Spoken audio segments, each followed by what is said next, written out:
We're just coming in just after World War II has just come to an end. Yeah. London and, you know, the UK is in a shocking state. It's been heavily bombed.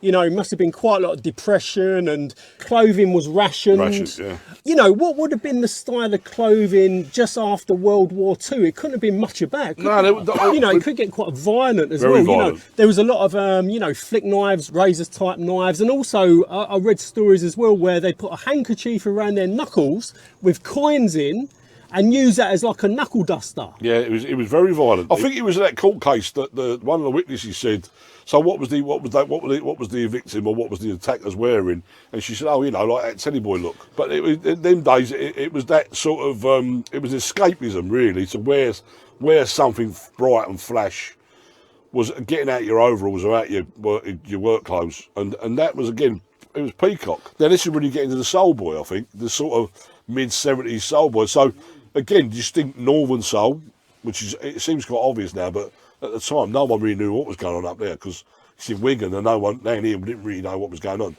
And then you got the Southern Soul, which is the soul boy. I mean, I used to work with a tailor, Georgie, a Jamaican guy, and he would say he'd make trousers for these guys, not necessarily suits because they couldn't afford it. He would make the Birmingham boys would have a particular style back pocket flap, and the Brixton boys completely different. So when they were at blues parties, they could check your pocket, see what style you had, and they could almost work out what region of the UK you were from. I think Liverpool, they got the guys who did the European trips football away games in Europe, would have a chugger up, they have a nick up, and they would pick up stuff you would never ever see in this country. It wasn't available over here. There weren't many shops, but a few selected ones. It went mad. It went absolute gangbusters. You know, it was like potty. So I've always been a fashion. I love the history of fashion. I know you do. Yeah. So I wouldn't say I'm a historian. I'm a casual historian, but I love the history. I like to find out how we started wearing it. Should we kick this off, Bax? Yes, mate. Right, lights, camera, action. On this week's show, we have a writer and filmmaker and an author and fashion historian who's really researched the teddy boy, the mods, original skinheads and the football casual era, and was also a mod himself. He's wrote books, one called The Fashion of Football and The A to Z of Mod. He's an absolute diamond geezer and a fellow South East Londoner like myself. Yeah. We have for the second time in the cab, the one and the only Mark Baxter in the back. Yes, Mark? Yes, mate. Definitely the only one. Definitely. Bax, once again, it's an absolute honour to have you in this cab. And, you know, your history runs deep. You're a real kind of historian when it's talking about this kind of era. Thanks for the invitation again, Steve. It's always nice to talk to you, mate. Nah, it's going to be absolutely brilliant. I can't wait to talk about, you know, the teddy boy era and that kind of fashion, you know, the mods and the skinheads. And this is predominantly talking about the fashion side of it. Yeah. Because we've already done an interview on the history of mods and early skinheads. Yeah, yeah. And two-tone and all that. So this is kind of like, this is more on the fashion side of things. Yeah, yeah. And also anyone watching this, you know, this is kind of like our perspective on this. Yeah. You know, we've kind of lived and got a bit of history for our parents on the teddy boy era. Yeah.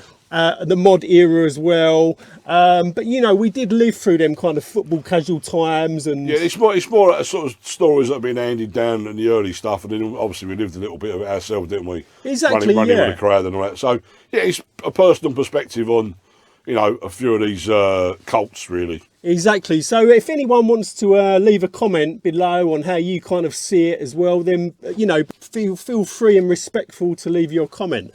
But this is the way we kind of see it. So let's kick it off, Bax. Yes, mate. We're just coming in just after World War II has just come to an end. Yeah. London and, you know, the UK is in a shocking state. It's been heavily bombed. You know, it must have been quite a lot of depression and clothing was rationed. Yeah. You know, what would have been the style of clothing just after World War II? It couldn't have been much about. No, I mean, from what I can see on the photographs and what I've been told, there was no like street fashion or among the working classes as such. I mean, going back a little bit after the First World War, you had the bright young things of the 1920s and 30s.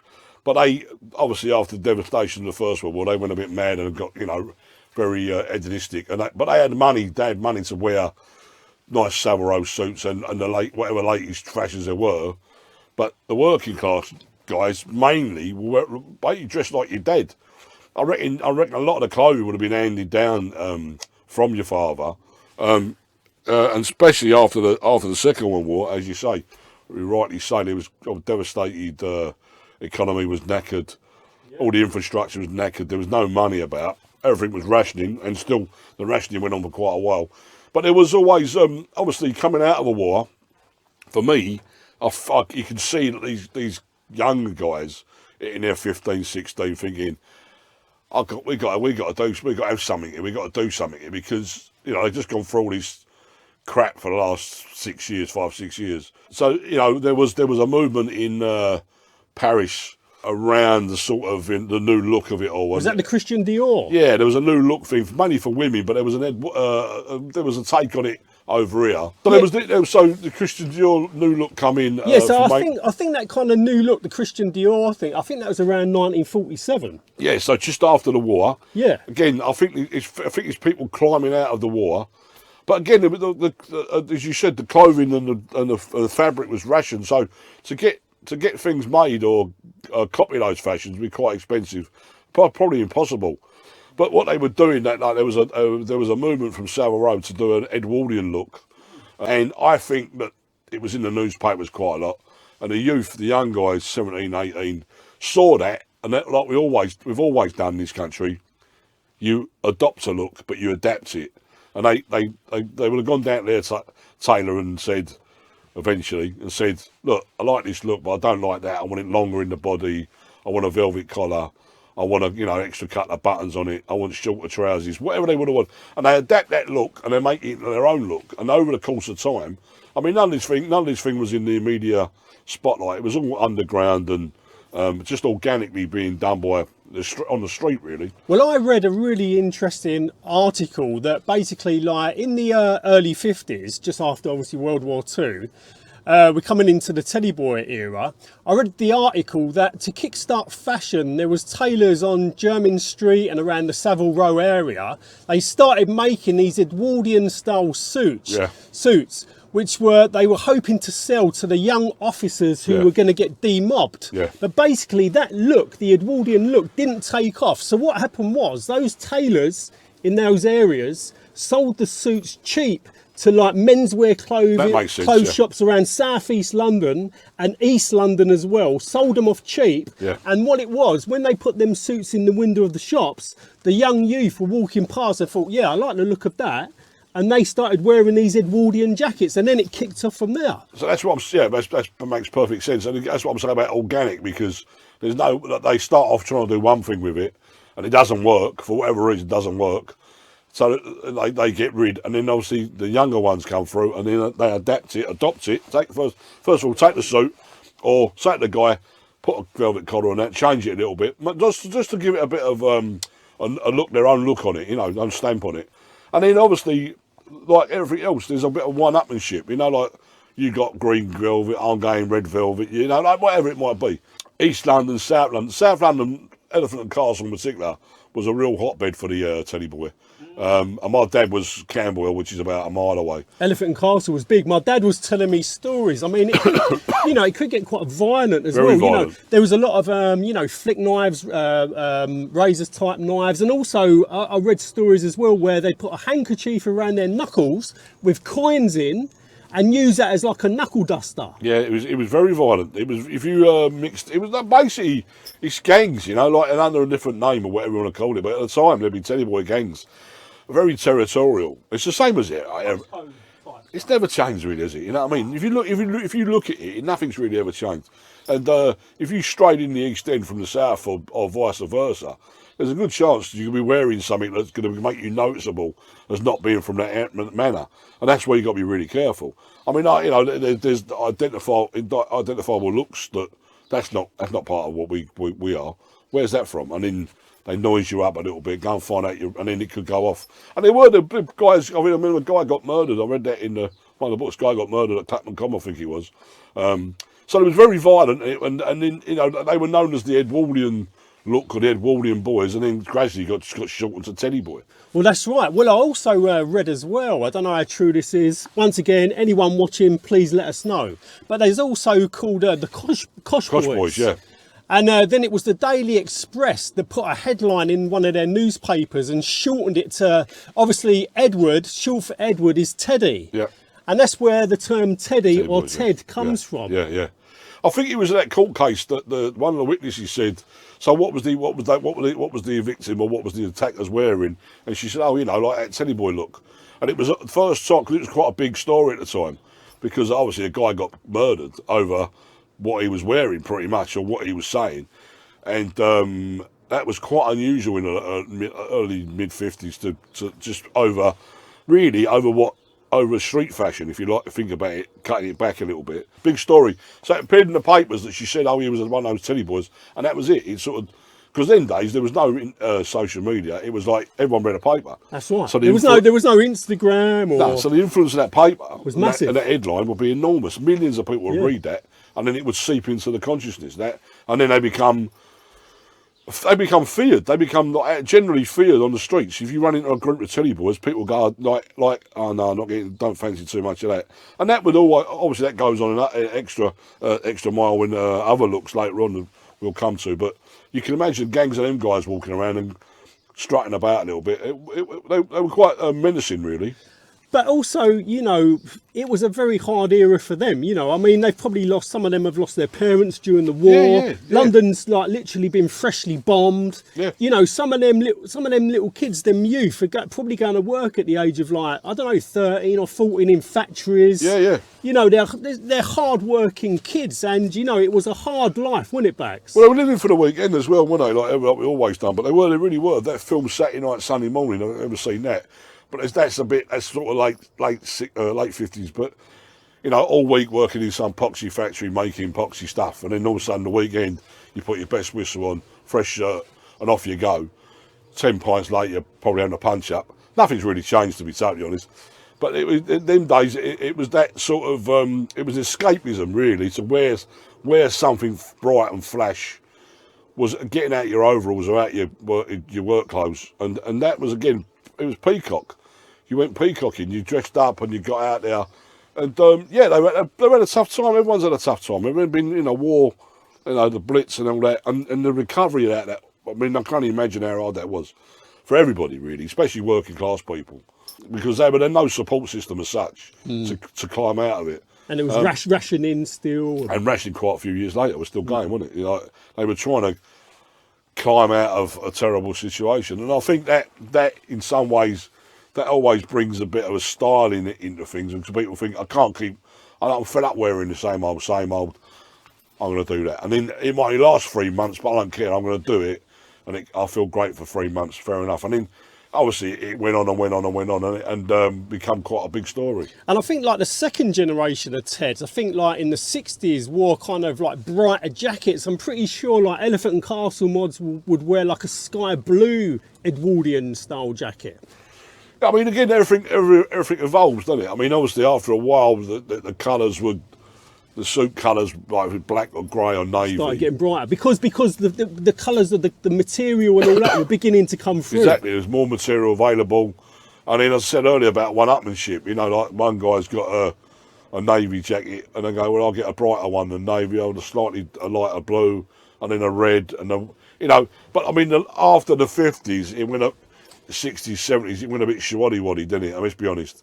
It lost that edge. The real Teddy boy. Well, the original ones, they was wearing like the bootlace ties? Yeah, or the real ones, the original. Bootlace, brothel creeper shoes. Brothel creeper shoes, which is you know, was worn by royalty. Them shoes, they're quite a thick sponge sole, and obviously the Teddy boys give it their own name on it, which is a brothel creeper. But it was a commercially available shoe, so they were teaming it with quite bright socks, maybe pink or green. Yeah, and then a very lively waistcoat, a brocade waistcoat. It was very, very dandy, as much as you could do within the limited resources. And drain pipe trousers. Yeah, quite radical. I mean, I'd have thought the trousers at the time in the 50s would be quite bulky and flat like pleats and like sort of big flannel trousers with turn-ups. These guys went, no, take it all, pare it all down. A real more streamlined look, I think. And how about the teddy girls as well? I mean, there was obviously a few teddy girls knocking about as well. Yeah, my mum was a couple of years younger than my dad, but they were both boating style hats or something. Yeah, I mean, there's a great series of photographs by Kim Russell who took them on a bomb site, and the clothes they're wearing is incredible. The women, I mean the men's stuff we've all seen it enough, you know what I mean. But the girls taking it all was quite amazing. You know, very European in some ways, like lace up, almost ballet shoes, nice frilly umbrella. The accessories are really sharp. Nice silk neck scarf. Quite very stylish. Very stylish. My mum was involved with that. She was a seamstress, my mum, so she could make her own clothes. But also there was a tailoress in Camberwell. She went to her and spent a lot of money having a couple of jackets made, almost like hunting style jackets. You know, like again, but obviously very feminine shape, like with a flare at the bottom. But I've got a couple of photographs. She looks amazing, and they're coming out of climbing out of the war, you know. But my mum and my dad both always what I call fussy dressers. Even though they got older and they're not wearing any particular style, they were very fussy what they put on. And those early Teds as well. They what style of hair was it? More like a quiff kind of style hair. Well, I think it was more like Tony Curtis was the actor, the actor called Tony Curtis, and he had quite a pompadour, sort of quiffy type haircut. With a lot of grease in your hair and brill cream. Yeah, but loads of it. I mean, they grew it out into quite a big bit at the top, obviously. And did they have the bit at the back, the duck's tail at the back? Duck's arse, yeah. Duck's arse. It would come in like that, you know. Again, you know, I think it was an element of that was the shock. You know, you saw that walking down the street them days when it shook back and sides, really. And there's this guy walking down with a big, you know, pompadour haircut. That was going to be quite radical. And they obviously were trying to be noticed, and they got noticed, obviously. But they were young guys, you know, having a go, really. I think that's the truth of it. Hard working class guys just trying to get through this kind of like depression, really. Yeah, just do something with your life. Where, you know, if you're just dressing up, you know, for them at the time was probably enough. So we're kind of moving into the, I suppose, the early mod era. Well, yeah, late 50s really it starts. The next couple of looks are like traditional trad jazz and then the modernist jazz. So a very, very distinct line between the two. The traditional jazz was more like your Acker Bilk and Chris Barber and Humphrey Littleton type music, which is more like New Orleans 1920s music. And again, quite baggy jumpers and shaggy hair and duffel coats and like, you know, it was quite a scruffy look really. And then of course the modernist was complete opposite of that. It was like very sharp. And that's where the Italian influence comes in there, or European, but Italian influence, French, American Ivy League, all those influences. Obviously later on, it took 10 years after the war, maybe even 15 years after the war ended, there was more availability, album covers, magazines. You could see more influences that you could pick up yourself and adopt. Again, and then you had groups like Small Faces, the Beatles, a little bit later, yeah. But at the time, it was like modern. It was basically jazz. It was very all around jazz clubs, jazz performers, jazz album covers. It was all like that. And then, and traditional would be like down the Under Club, but very like, you know, traditional sort of New Orleans type jazz. The modernists evolved into mod, and that became a very distinct look, obviously, and again, very sharp. Handmade, a lot of handmade bespoke stuff, because you wanted to dress out from your peers. You want to be completely different. You know, everyone's trying to look different, but the same, if you know what I mean. So again, all about the detailing, all about the quality of cloth, all about nice shirts. And then Levi jeans are coming through for the first time, so they were quite desirable. Desert boots. And because of those wearing Chelsea boots as well, wasn't it? I've got some brilliant photos of my dad and my mum actually as mods from like probably around the mid 60s. Yeah, well, that's what it was. You know, really sharp. You know, three button suits. Yeah. Tight, lovely fitted suit. Chelsea boots. Yeah. My mum, she had a beehive. Yeah. She had a pencil type skirt. I've got one outside of my mum in Camberwell. Really? Yeah. Yeah, it's an amazing photo. There's a crossover there, like you're saying there, the beehive and Winkle Pickers thing, which is a late 50s, very early 60s. it crossing over into this modernist thing. There's a film called The Boys, 1961, where there's four guys in that, all wearing slightly different haircuts and slightly different clothes, but it's all coming out of the Teddy Boy into something else, and they're just trying to find their way. So they've got elements of the Teddy Boy still in with a nice sharp 3-button suit with they call it a bum freezer jacket, because it's quite short. So the drape was quite long on the Teddy Boy, but the modernist, to look different, was shorter. So you got they call it a bum freezer, which is great phrase. So they had everything was moving very quick. And don't forget, no one was really talking about it. It was underground. It wasn't in the papers. Mid-60s in the papers, it's in the magazines. But the early 60s, it wasn't really, no one really talked about this stuff, because it was like working class youth doing it, and no one really noticed it or bothered. Only when it became massive, with like programs like Ready Steady Go, when they put on the television, you saw the crowd dancing. I mean, it was filmed in London, and they would handpick the crowd from various clubs in London and put them in a TV studio. So they're wearing the latest styles and doing the latest dances, and that was seen around the country. So Liverpool, Manchester, Glasgow, they suddenly could see what was happening in London, and then they adopted it. They made their own thing out of it. So it was spread like that as again, organic. I think that's the word I was using. All this stuff is like word of mouth, organic. No one really there was no master plan. It was just, I'm going to wear this stuff like this, and then next week I'll do something different with it. I won't ever wear that again. So it was changing all the time, and then people were trying to keep up with that. It become quite difficult to do that. Yeah, no, it was an amazing era, and I think definitely without a shadow of a doubt, if I was growing up in the 60s as a kid, I would definitely have been a mod, without a doubt. Definitely. It was it's even now it's acclaimed as the one look that you can still wear today. I mean, not necessarily all day long, the Parker and the Desert Boot, like as much as some people do, but the actual the ethos of it, the very sharp look.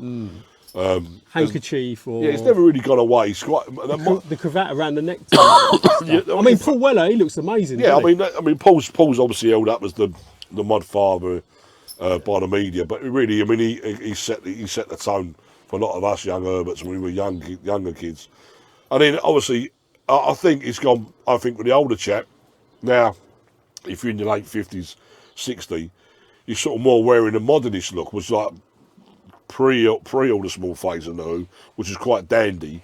It's more pared down and quite conservative look, really. A nice shirt and tie, nice pair of brogues. But it's still, what it is it's nice gear. It's nice and sharp.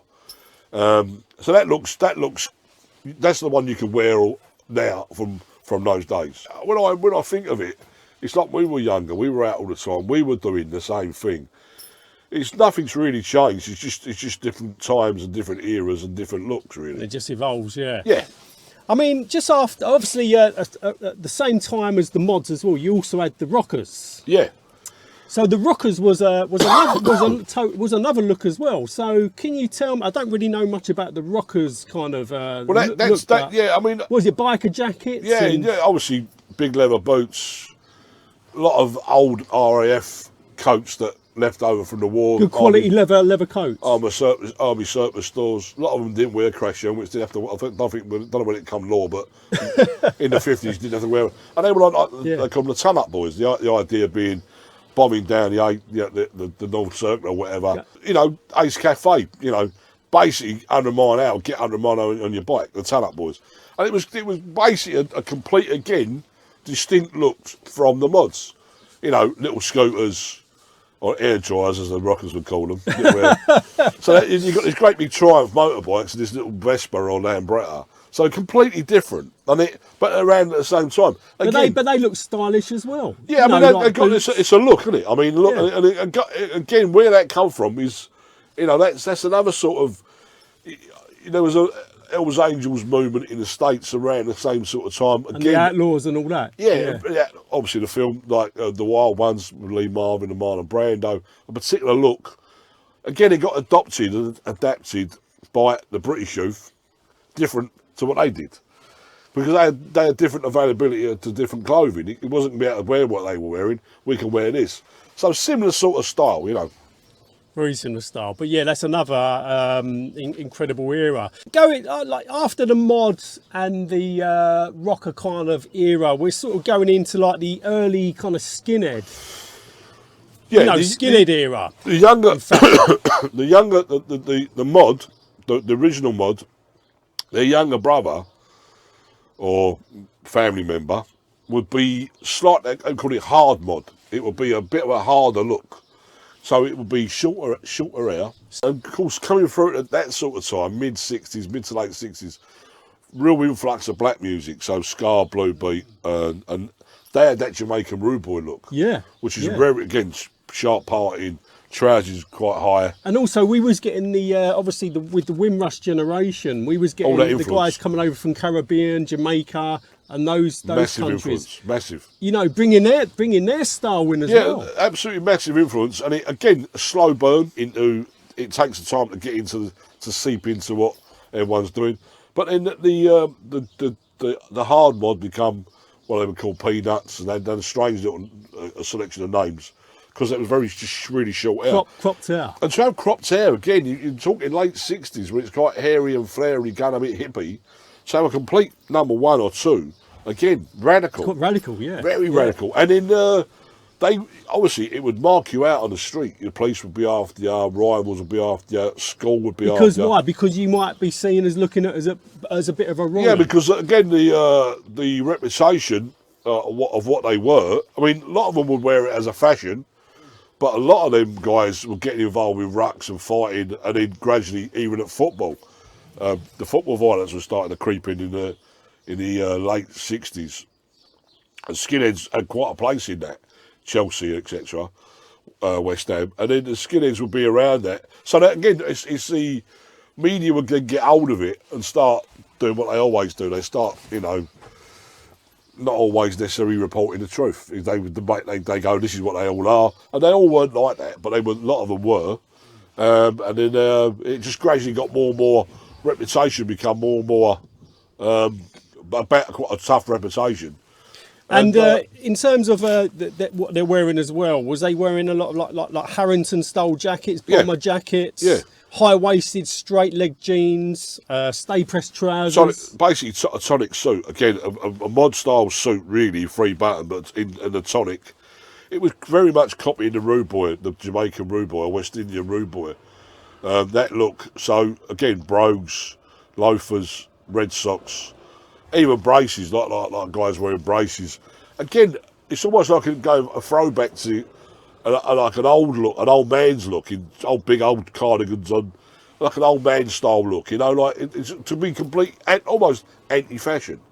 There's fashion and there's anti-fashion. These guys are anti-fashion, but they got their own. It becomes a fashion because they look so good. I like that look. A lot of people obviously like that look, and it was almost like whatever's going on, we don't want that. We don't want the long hair. We want to look completely different to that. So yeah, I mean they look sharp as well with the slim fitting button down shirts and Ben Sherman coming through, labels were starting coming through, certain looks. Again, it's a real mixture, and obviously the reputation of the skinhead is not great racism wise. That was towards the late 70s, wasn't it? Yeah, but even the early stuff, there was racism in Britain in general, so they were caught up in that, and then they got that reputation, and then obviously, as you say, the second generation of the skinhead was more political, right wing. That became quite ugly in my opinion. I wasn't that keen on that. A different sort of look, more hard, even more harder look. Really more tattoos are coming in. Well, also sort of really bleached jeans and big boots, and a very aggressive look. And also just after the like the skinhead kind of look, like early 70s, you also had the Suedeheads, which had like a similar look to the skinhead, but they look a little bit more. I don't know. You could pull it. What would you say? Well, as I said a minute ago, because the haircut was so. The original skinhead haircut was so radical. They all started realising it was marking them down as aggressive. So it started to grow a little bit. So Suedehead, if you can think about it, it's like the Action Man look back in the day, which is quite fuzzy. So they called it Suedehead because it wasn't so cropped. It was a bit longer, probably number 4, parting. And it was more like blazers. It's a fantastic look, really. It's a blazer, a stripy college tie, grey flannel trousers, again loafers, brogues, tassel loafers, button-down shirts. A very, actually, quite conservative look.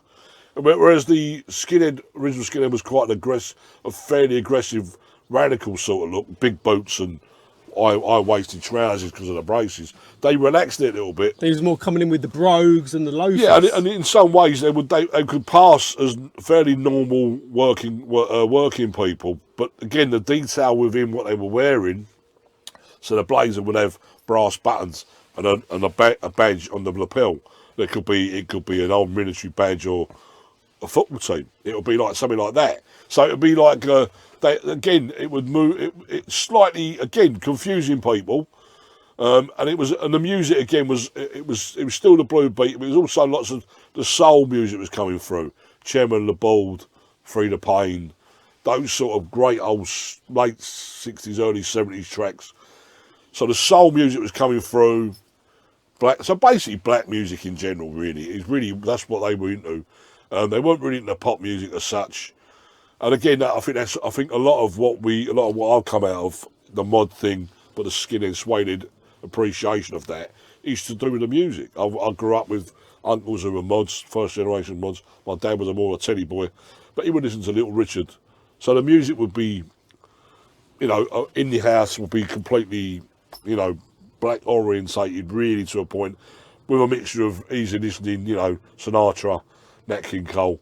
But it'd be a right mixture. And I come out, and my uncles would give me their records when they got fat and give up on it all. Give me the records, singles, and it's full of soul music and a bit of jazz in there. So they were living this sort of lifestyle, but living it in southeast London, not Philadelphia or New York. It's a funny old thing what they did. Well, I love that suede look. I mean, obviously with the Crombie coats or the sheep skin coats. Yeah. And I think they used to put like a handkerchief as well in the pocket. Yeah, or a little button, like a tie pin. Yeah. In the pocket in the breast pocket to hold the hanky in place. Details, Steve. Very, very. It's all about details. It's all about the detail, yeah. And as you know, I'll come from like a hip hop perspective as well. I'm going to be doing an interview covering hip hop fashion and all that with King of the Trainers soon, which is going to be amazing. Brilliant. And talking about that.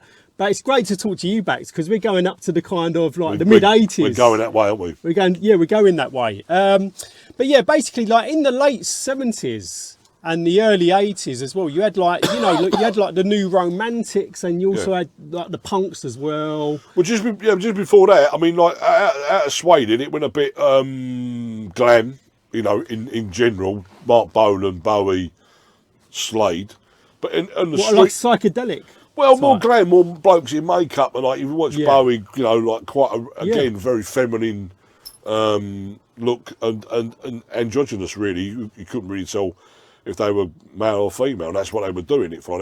Again, getting the attention because they look quite different.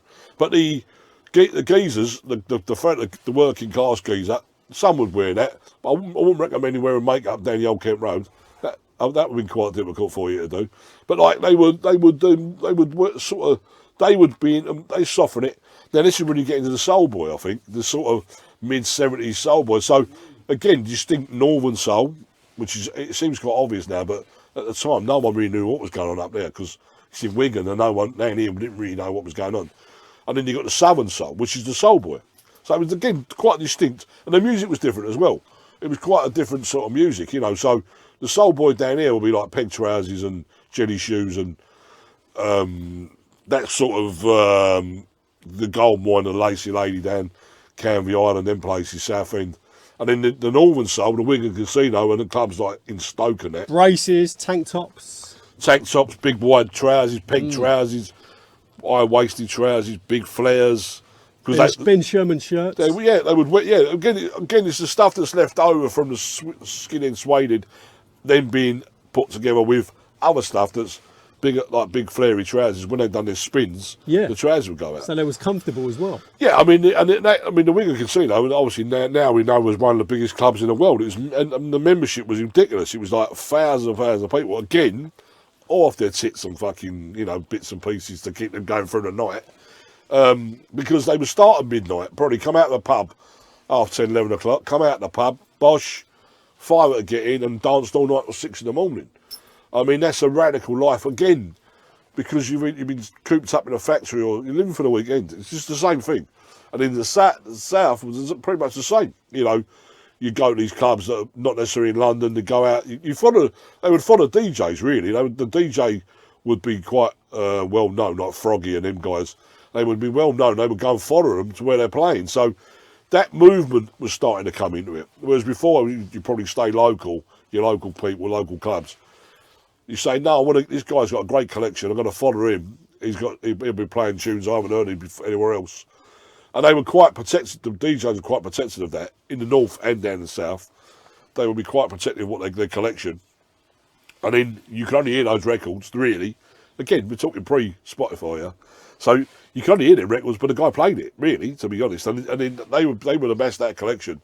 And the clothing, like Hawaiian shirts, it would be like a weird mixture, amalgamation of different styles. But it all made sense. If you look at it now, it looks quite mad, but it all made sense to these guys. You know, it's a sort of relaxed, comfortable. You said earlier, a comfortable look, really, and to dancing, just dance. That's what he was there for. And once again, they looked really, really stylish as well, listening to like incredible music. A lot of effort was made. A difference with what I see today. There's more effort. There was more effort made. I mean, I'm not digging the youth out today because what they wear is what they wear. But you know, you in generic tracksuit, jogging bottoms and top, and a nice trainer, there's not a lot of effort there. Whereas these guys would put a look together. It would be like maybe based on a 1950s film star or. Well, you're bang on, Bax, because you know, back in the day, you know, you was walking around the streets or whatever. If you see someone, you could tell what music they was into by the clothes they was wearing. Exactly. Yeah, exactly. I mean, I used to work with a tailor, Georgie, a Jamaican guy, and he would say he'd make trousers for these guys, not necessarily suits because they couldn't afford it. Is that the guy on the Wharf Road? Yeah, he's sadly passed now, George, but he great stories. And he'd say he would make the Birmingham boys would have a particular style back pocket flap, and the Brixton boys completely different. So when they were at blues parties, they could check your pocket, see what style you had, and they could almost work out what region of the UK you were from. So if you travelled or they come down to you or whatever, you knew they weren't local. So he always did that. He said they had their own distinct. I don't want it like that. I want it like that. Again, it's that little detail thing, and you would, because he was a punter at the time. You might be at a Lyceum or somewhere, and you're south and east and all that rivalry nonsense. We all went through that, and you were trying to work out if what they were wearing, and they looked just slightly different to you because they were wearing it differently. Their estate was not your estate, so it was slight little details, and that clothing, very, very distinct for each genre of music, I think. Oh, without a shadow of a doubt. We're going into the kind of late 70s, early 80s, and obviously, yeah, the new romantics are coming in as well. Punk years, which I sort of didn't really get involved, but I saw it around because I was that age group. With the big Mohican. Yeah, the Mohican. Well, it was just, in general, when it first started, it was just spiky hair and, you know, safety pins and old jumpers with your holes in them, and quite obviously it got McLaren and Vivian Westwood made really expensive T-shirts, and if you could afford that, fair enough, or you made your own. I mean, that era, that thing passed me by to a certain extent because, if I'm completely honest, I mean, people I went to school with started wearing it or adopting it, even though I never mind a bollocks T-shirt or something, you know, not necessarily too radical, but radical enough. Yeah, by that stage, I'm wearing Farrah's and Fred Perry and like burgundy shoes with a chain. But the soul boy thing got into me. I mean, I was still quite young in the early 70s. I'm 14, 15. But the people on my estate were wearing it, so I wore it. So you were wearing, like, even then, it's quite a conservative look compared with punk. You know, ripped jeans and ripped T-shirts. I'm wearing a pair of Farrah's. It's not quite, you can just see the distinction between what I am and what you are. Yeah, them Farahs were great, weren't they, Bax? Do you remember you used to get them in burgundy, navy blue, black, grey? They just started coming back. I saw someone, a mate of mine works in the trade, and he's reactivating them, yeah. We used to get them down the market. Yeah, we knew them as the bow and arrows, we called them, the bow and arrows. And they were like, grey, obviously navy, black. But I sort of remember some dogtooth ones were really smart. Yeah. They were quite hard to find. Yeah, but that look was, again, that's borderline soul boy look, really. And like in the late 70s, early 80s, the football casuals look was beginning to come in. So can you tell me, about that look? I mean, was that coming from like Liverpool and Manchester? Were they like some of the first to start that look? Or was it a combination of a bit of like, London thrown in as well? Yeah, there's always been quite a lot of conjecture about where it started and how it started. Because in the south, they were, as I said a minute ago, we're wearing your bow and arrows and your Fred Perry, and all of a sudden you can start seeing Lacoste polo shirt, which are quite expensive. White old clovers down the Campbell Wharf route was a destination shop for all that stuff. Now Sergio Tacchini. Yeah, that started coming through. So again, the casual thing again. I think Liverpool. They got the guys who did the European trips football away games in Europe would have a chunga up, they have a nick up, and they would pick up stuff you would never ever see in this country. It wasn't available over here. They go back, and they're like, where's that from? Where's that from? And, you can't get it here. It's only available in Spain or Italy or Belgium or whatever. And then one or two shops picked up on that availability thing, and then contacted the brand and say, look, we want to start stocking this stuff. We want there's a demand for this stuff. So Fila, Tacchini, Diodora, Ellesse, Lacoste. If you look at it, they're all European companies. They're all different. They're not available, not necessarily available or known in this country. So there again, you start stepping outside your comfort zone or your normal zone. So Fred Perry, British, UK, Lacoste, well, it's French. So again, it's a move. You're moving into something else. And a lot of the tennis players were wearing the Fila, Bjorn Borg, Jimmy Connors. Bjorn Borg, I mean, fantastic look anyway. And the Fila stuff he was wearing was amazing. With the short Fila shorts, like he was kitted out Fila. I was reading through research today that he got spotted quite early on as a really promising player. But Fila jumped on him really early because he had that sort of look that appealed to the girls, really. He had a sort of shaggy beard and a blonde, good-looking boy. Now, headband. But he could play like a dream, couldn't he? Great player. But they put that stuff on it, and we're all watching it. We only watch tennis 2 weeks a year, don't we? None of us played it. And you go like, where'd you get that? And then when they started seeing it pop up in a few selected shops, there weren't many shops, but a few selected ones, it went mad. It went absolute gangbusters. It was like potty. Like we used to go Lily Whites in Lily Whites. Lily Whites. I mean, Stuart's down Shepherd's Bush had a bit Stuart's, of that. Yeah, but for me, Whitehall Clovers, it was it was a school outfitters. He did school uniforms. Where was that, Bax? Just up the road there. Wharf Road. Top end of Wharf Road, Camberwell.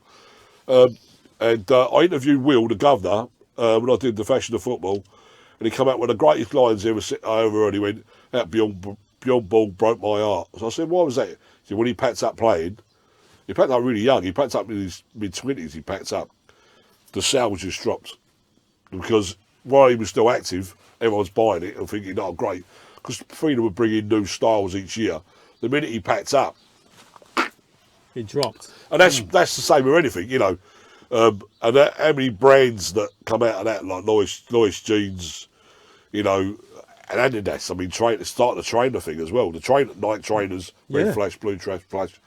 That's the start of the sneaker thing as well. So there's a big story that comes out of that. And then obviously Adidas Kick and Samba coming in and the old school Adidas. Oh, I tell you, Diodoras as well. Bulg Elite. Elite. Yeah, the one with the gold. The gold. I made the kangaroo skin or something. Very desirable. Yeah, they was big money, weren't they? Well, it was all big money. I mean, it was all very expensive. And I mean, my first Lacoste was 35 quid. And that would have been 40 year ago. 40 odd year ago. That's a lot of money 40 years ago. If it were made now, I probably wouldn't pay it now. But not made then. And I had to have one, because a real one, not a slide one. I had to have a real one. And a range of colours in there, amazing range of colours. It's quite funny because we used to like knock around the school with a thing called a head bag, which looks like a telescopic bag. Yeah. And we used to go into shops and obviously get our garms from the shops with these head bags. You know, you'd fill up a head bag and walk out. Okay. Well, a lot of that going on. I was 15 at 85. Do you know what I mean? A lot of that going on. There's a lot of that going on. Yeah, because you couldn't afford it, could you? Nah, it was big money, wasn't it? Massive money, and then you would there'd be a big black market for this stuff. In the pubs and clubs. And as a kid of 15, you might have a paper round, but you ain't going to be able to afford, you know, that kind of quality. The reason I can afford, I just started in a printer rounding, so I had a bit of wages for the first time, and I thought I'm definitely going to get one of them. But again, that was a countrywide look. All the main football teams and a lot of lesser known football teams and a casual crew. And again, they all had their own take on it. You know, Benetton, all that style. You know, I'm was sitting here and these labels are coming to me. Lyle Scott. Lyle Scott, Pringle. Yeah, Pringle was obviously big. the PR Cardine, even though I don't know whether that's sportswear, but PR Cardine was another big label. It'd be definitely a brand you'd have picked up and worn. They're Rolex, PR Cardine Rolex. You're going down Delboy if you're careful. I tell you, Kappa as well. I'm thinking even Gabici. Gabici was part of that sort of Sticksman, casual, and youth club look. Even cab drivers and pub landlords, you know, that brand was everywhere. That for a while now. That again, because it could like quite continental look, but very casual, you know, as in comfortable knitwear. But again, colourful, bit of suede, quite nice designs.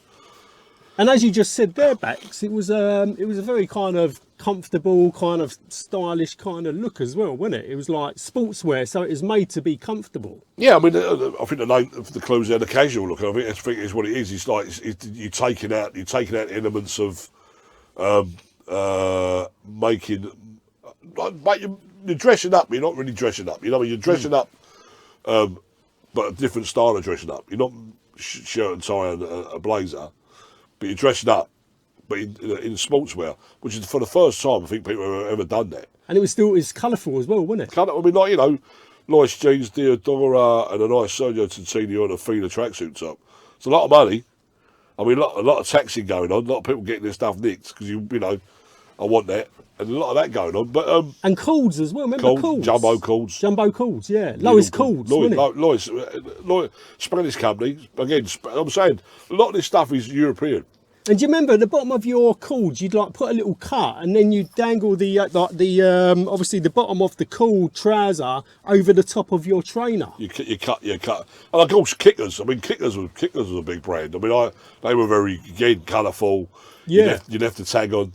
And Kickers were coming in a bit later, as obviously on that rave scene as well, Wallabies and all that. That hasn't really gone away. I see Kickers around still. I still see. I got Kickers. I still see them. Still got Kickers. They were again. I mean, they were expensive, as I remember, but you had to have this stuff really to not necessarily fit in, but be part of some sort of scene and some sort of crowd. So I went through that period. I mean, I got into the Jam was my musical heroes really. So that'd be 79, 80. And then when I split the Jam up in 82, 83, bang on the middle of the casual scene. And he started going more casual, like wearing Lacoste and, you know, nice cardigans. So it was a way of wearing both looks and making up your own look out of it. But it was mod casual. It was a look, mod casual, yeah. It was a look as well. And also, I remember getting my hair cut. It was called a wedge, and you'd have a step. It's called the step wedge. So at the back of your hair, it would be like stepped in at the back to look like a step. Like it was called a step wedge. Just like I by myself, 21. I had a big blonde. I mean, obviously highlights and all that stuff as well. Which is highlights, yeah. Hose, they was coming in highlights, wasn't it? How we do it? Couldn't do it now. Couldn't do it. It's gone. Them days are gone. But basically, when I was you got natural highlights now. Yeah, now I got natural highlights. When I was 21, mate, it was a big wedge. If I'm I swear, a big, you know, a lot of flicking going on, a lot of effort to flick it all day long. Hairspray. Yeah, and then, you know, bang at the back. It's saying a big step at the back. Where it all comes from is again, I keep saying the word organic. But you see it, maybe you see it one day, you see someone wearing it, you think, right, I'm having a bit of that. And that took some effort to grow that, you know. So Bax, listen, once again, it's absolutely amazing talking to you as well, you know, an absolute, you know, fashion historian from those eras. And you've wrote 2 books as well. I mean, can you still buy your books? I've written 32 books, actually. 32? Come on. Yeah, no, I got Fashion of Foot was the first one. So I've always been a fashion, I love the history of fashion. I know you do. Yeah. So I wouldn't say I'm a historian. I'm a casual historian, but I love the history. I like to find out how we started wearing this stuff. Why did that happen? So the ins and outs. Yeah. That was the first one, and then from there, once I always say to people, "Don't encourage me. I'm the worst person. You encourage me, I'm going to go for it. I'm going to have a." That book did quite well. I mean, 32 books later, you'd have told me that 25 years ago, and I've done 32 books. I go, "You're mad." Wow. But you know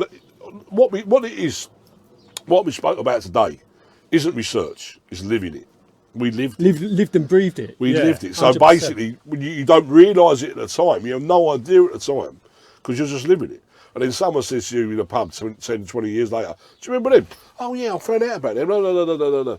How do you know that? I don't know. I just remember. It's like the research you were doing then was living it, but it all went in the bank. So when I started writing books or found another outlet for these stories, it's all there somewhere. It's in the back of my head somewhere. Or I can remember someone telling me something, or you can now you can Google it and find this stuff quite easily. But it's all reminders. That's why when I do these things, I like to sort of give it a personal touch, because you could talk verbatim about the history of a brand, but if you can put a personal angle into it, so you bought your first one for 35 quid, it meant something to you. I like that angle because it makes it obviously more personal. But the story of how we got to that, from an estate in Peckham to wearing European Euro chic clothing, it's quite a journey. It's a big journey. But we all went on this journey, and some people still on it. I mean, the 80s casual scenes come round again. Kids of 18, 20 are wearing Lacoste and Burberry at football, and all the rest of it. I'll see them. So it never ends. It never really ends. I mean, the mod thing's still going, the skinhead thing's still going. I'm sure the other old Teddy boy's still going somewhere. It's still there. I mean, once it gets you, it stays in there. It ain't going away. It don't go away, mate. It never goes away. And God bless it, because that gives us, people who are interested, gives us something to talk about, and we share these stories all day long, whether it's in a cab or a pub or football, wherever we are. But we sell these stories, and that's what all my books really are. It's campfire stories. Did you know? Did you know that? I didn't know that, and that's it. You're off on a towel. Now, it's amazing that you're doing that, Bax, because, you know, history has to be told, it has to be corrected, because there's a lot of stories that come out, and, you know, some of them ain't true. So it's good that you've documented that history for the younger generation coming through, to know what it was like growing up in them times. Yeah. I mean, also, like, as going back to the start of this, the Teddy boy thing, obviously, I wasn't around the 50s. My dad was. My dad's now died, passed on. So then, the stories he would have told me, or the photographs I've got of him in the gear, or with the haircut, he also lived that life. So I've lived it, he lived it. And the stories get handed down. And that is all we can do, is by doing what you're doing, you pass it on even further. Well, and doing exactly what you've done, wrote books on it. Yeah, but if anyone then takes something, I always say to people, if one person watching this today says, I didn't know that, I'm going to go and find out about that, you're passing it on, and they're off on a journey. I mean, that's really what it's about for me. I'm not trying to become some sort of evangelist for anything, but if you find something interesting in what we talk about, and it sets you on another path, like it did with me. I mean, I'm fashion of football. I'm not a writer. I've not written a book. I've not written anything since I was at school. And at 38, 39, I think I'm going to write a book. Where that come from, I don't really know, apart from I was determined to do one. And then found it so interesting to do, and people were saying, well, I didn't know that. And then you're thinking, well, what else is in there? You know, and that really become an accidental career, really. But it just shows you that what we do and what we listen to and what we wear is important. And people dismiss that, but I think it's really important. Oh, it's really important. And I think it's deeper than just clothes. I think it's a mindset. It's where you are. It's a way of life. Perfectly captured. It's a way of life, and basically each one teach one. You know, and we're all students, Bax. Pass the lift down, mate. We're all students. Pass the lift down. That's it. Well, listen, Bax, it's an absolute honour chatting to you. And anyone watching this, please watch our interview. I'm going to leave the link in this interview, actually, because we went into detail about the mods and the early skinhead scene as well, which was absolutely incredible. We had Dave in the back as well. Young Dave, at the Barbican, wasn't it? Yeah, the Barbican for the Two-Tone record label. Two-Tone exhibition. Which is incredible. So anyone watching this, please watch that, because that's an absolutely wicked interview. And Bax, how can people get in touch if they want to reach out to you? Well, I mean, I'm mainly on sort of Facebook and Twitters. I'm around it. Instagram, I've got a little page on there. I mean, I haven't got a website as such. I mean, I'm doing so many different things, Steve. I'm doing 10 things at the same time, so I can't keep up on a website. But you can find me on the social media. You Google me, you can find me. There's a long list of books out there. Some will be of interest, some maybe not. But they're all written with sort of love, really, for the subject. Whether it's about social history or a novel about people or about clothing or music even, it's written from an informed love of it all, really. It's not just cashing just to make a few quid. It's something I want to straight from the heart and soul. Yeah. Yeah, well, Bax, absolute amazing chatting to you again. A real kind of honour every time. I'm sure we'll have to get round to doing a part 3 on something. We'll have to do something completely different next time. Yeah, but listen, mate. No, thanks for the invitation as always. No, absolute honour, Bax. You're an absolute diamond.